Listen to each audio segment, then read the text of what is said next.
In this video, we're going to be focusing on the posterior compartment of forearm. Remembering that many of these muscle names are going to be similar to what we've seen in the anterior compartment, and that our boundaries are going to be the same.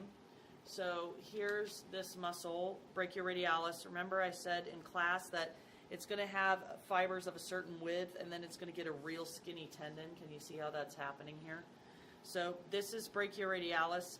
It's not part of the posterior compartment, but it's a boundary that separates them. So it's not a part of either compartment, but it's a boundary that separates them from each other.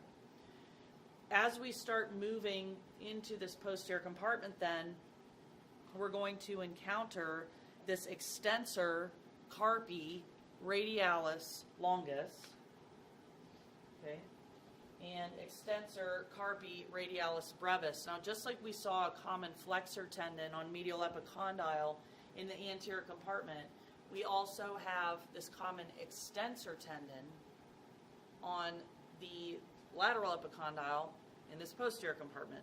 So all of these guys are going to be sharing this origin from this same place. So we got brachioradialis here. It's superficial to these other guys. We're going to move that out of the way.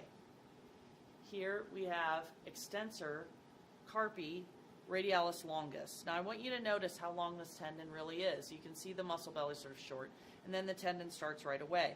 Just with the other longus and brevis relationships as well, it's also superficial in position to the brevis. So if I move that out of the way, then I can see extensor carpi radialis brevis. So I got the longus here. If I move that out of the way, then I can see the brevis. On the opposite side, I've got, if I can get underneath of it, extensor carpi ulnaris.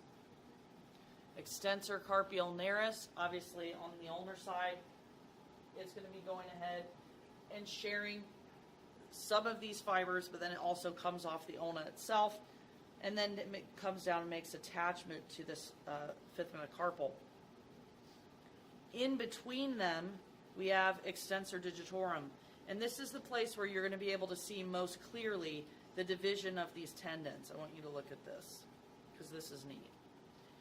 The flexor digitorums look like this also.